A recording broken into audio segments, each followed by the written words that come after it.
உலக புத்தக நாளை முன்னிட்டு புத்தக சந்தை உண்மையிலேயே படிப்பை பற்றிய வாசித்தலை பற்றிய ஒரு விழிப்புணர்வுக்கு உண்மையிலேயே பயன் தருகிற ஒரு செயல்.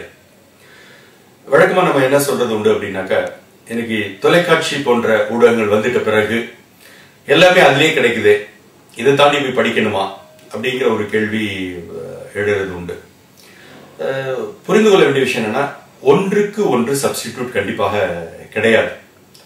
காரணம், சில மிகப்பெரிய பதிவுகள், சில மிகப்பெரிய வரலாறுகள் புத்தகத்தில் மட்டுமே சாத்தியம். புத்தகத்தோட ஒரே ஒரு வசதி, உங்களுக்கு வேண்டிய நேரத்தில், உங்களுக்கு வேண்டிய இடத்தில், உங்களுக்கு வசதிப்பட்ட கால அளவுக்கு அதை நீங்கள் பயன்படுத்திக் கொள்ள முடியும். பிறகு அதனுடைய தொடர்ச்சியும் உங்கள் வசதிக்கு ஏற்பவே நீங்கள் செய்ய முடியும்.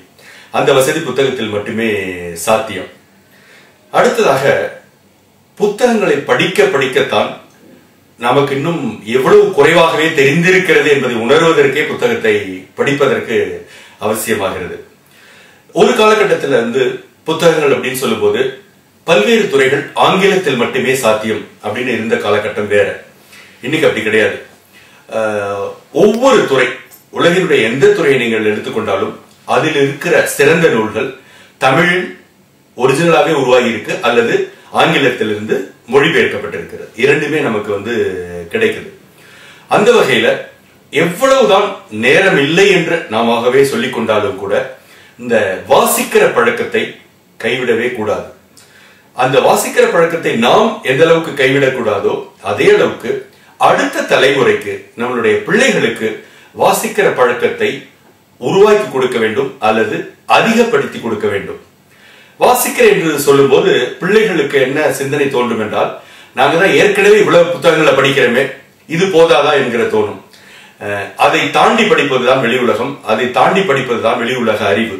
எனவே பாட புத்தகங்களை தாண்டி உலகம் இருக்கிறது என்பதை அறிமுகப்படுத்தவே பிள்ளைகளுக்கு நாம் வாசித்தலை அறிமுகம் செய்ய வேண்டும்.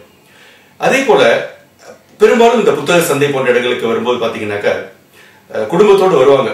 வந்து பார்த்துட்டு அப்படியே பெரட்டி பார்த்துட்டு இவ்வளவா அப்படின்னு சொல்லி ஒரு அதிர்ச்சியான பார்த்துட்டு அப்படியே மூடி வச்சுட்டு போறவரோட சதவீதமும் ஒரு கணிசமான சதவீதம் உண்டு. இதை நீங்க வேறு வகையில் நம்ம செலவு செய்யும் போது ஒப்பிட்டு பார்க்கும்போது, ஒரு மாலை வேளை குடும்பத்தோடு நமக்கு பிடித்த ஒரு உணவகத்துக்கு போயிட்டு அங்க போயிட்டு இது ஒவ்வொன்றும் எவ்வளவு என்று கேட்டுவிட்டு நம்ம சாப்பிடுவது கிடையாது. ஒட்டுமொத்தமாக ஒரு பெரிய தொகையை பில்லாக குடிச்சிட்டு வெளியில வரோம். அதே மாதிரி நமக்கு பிடித்த ஒரு திரையரங்குக்காக குறைந்தது 120 ரூபாய் ஒருவருக்கு என டிக்கெட்டுக்கு மட்டும் செலவு செய்து பிறகு அங்கு போய் நமக்கு பிடித்த உணவுகளை இவ்வளவா என்று நாம் எதையுமே கேட்பது கிடையாது.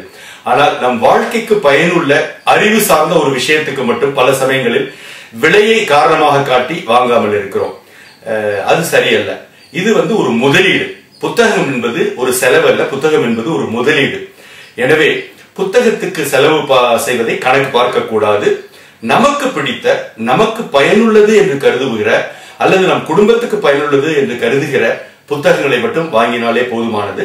ஒரு வருடத்திற்கு குறைந்தது இவ்வளவு தொகையாவது புத்தகத்துக்கு செலவிட வேண்டும் என்பதை நாம் கொள்கையாக எடுத்துக்கொள்ள வேண்டும்.